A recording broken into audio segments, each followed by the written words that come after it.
Jonathan Moyo, former Information Minister of Zimbabwe, has argued that Nelson Chamisa's rejection of the election results undermines democratic institutions, national laws, the judiciary, and even Zimbabwe's sovereignty. Moyo argues that the electoral process was conducted in a transparent, professional, and peaceful manner. He added that by advocating for international intervention in organizing a fresh election, Chamisa prioritizes his personal interests over the will and welfare of the Zimbabwean people.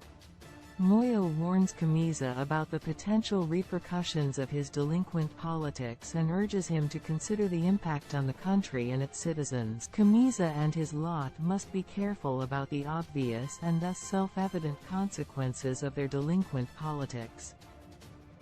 You reject the will of the people expressed at an election that everyone including yourself knows you lost, in an election which, objectively speaking, was non-violent and was the most peaceful in ages, and an election which was superintended by a more transparent, more professional and more responsive Zimbabwe Electoral Commission, ZEC, than ever seen before.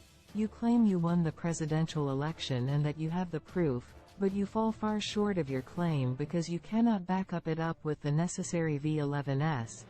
You then want to bring the whole country down because you have lost an election. You reject institutions created under and by the Constitution. You reject national laws. You reject the judiciary created to interpret the laws and the Constitution. You reject the Constitution itself. And worse, you reject Zimbabwe's sovereignty.